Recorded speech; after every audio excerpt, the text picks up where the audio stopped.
નમસ્કાર વિદ્યાર્થી મિત્રો, હું છું ઝાલા જયેન્દ્ર અને તમે જોઈ રહ્યા છો ગુજરાતી એજ્યુકેશન. વિદ્યાર્થી મિત્રો, આજે હું તમને ધોરણ 7 વિષય સંસ્કૃત દ્વિતીય સત્ર પૂરક મૂલ્યાંકન 2023 અને 24નું પ્રશ્નપત્ર સમજાવી દઈશું. વિદ્યાર્થી મિત્રો, તો જોઈએ પ્રશ્ન 1 એની અંદર વિદ્યાર્થી મિત્રો વિકલ્પો આપેલા છે. વિકલ્પો તમારે 6 માર્કના રહે છે. નંબર 1 ભાવેશઃ કમ અભિવાદયતિ, તો એમાં આવશે ચેતનામઃ. નંબર 2 વાર્તાલાપ પાઠમાં કોના વચ્ચેનો સંવાદ છે?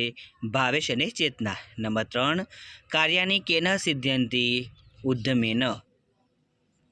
નંબર 4 ખાલી જગ્યા પુણ્ય સલિલા અસ્તિ, તો એમાં આવશે નર્મદા.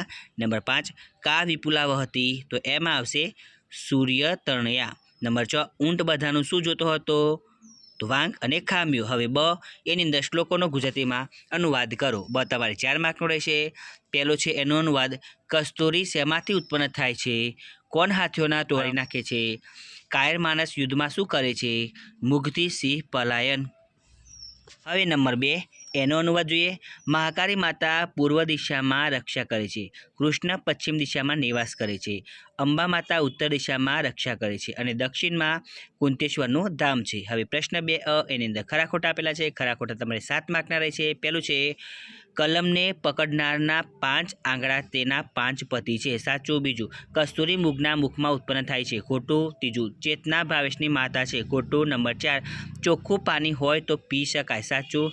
નંબર 5 સુકસ્ય ચક્ષુ વક્રા અસ્તિ, તો વિધાન સાચું છે. નંબર 6 બક મનુષ્યવાણી વક્તુ સંકનોતિ, તો ખોટું. નંબર 7 સુકસ્ય એકાગ્રતા પ્રચલિતા અસ્તિ, તો વિધાન ખોટું છે. હવે બ નીચે આપેલો શ્લોક પૂર્ણ કરો. બ તમારે 3 માર્કનો રહેશે, જોઈને લખી શકો છો. હવે પ્રશ્ન 3 નીચેના દરેક પ્રશ્નનો ઉત્તર એક વાક્યમાં સંસ્કૃતમાં લખો. પ્રશ્ન 3 છે તમારે 6 માર્કનો રહેશે અને પ્રશ્નો તમે જોઈ શકો છો. પહેલું છે ચેतना भावेश कत सत्करोति, तो चेतना भावेश नमस्कार करती सर्व कुशल भा इति प्रश्ने च सत्करोति. नंबर 2 का गौरवशालिनी अस्ति? माधुरी गौरवशालिनी अस्ति. नंबर 3 कह मरुभूम्या नूपः अस्ति, तो उष्य मरुभूमः नूपः अस्ति. હવે બ એની અંદર 1-2 વાક્યમાં ગુજરાતીમાં ઉત્તર લખવાના છે. વિદ્યાર્થી મિત્રો, નંબર 1 જોડો શેનાથી યુક્ત હોવા છતાં પારકા પગે ચાલે છે? તો જોડો ગુણરૂપી દોરીથી યુક્ત હોવા છતાં પારકા પગે ચાલે છે.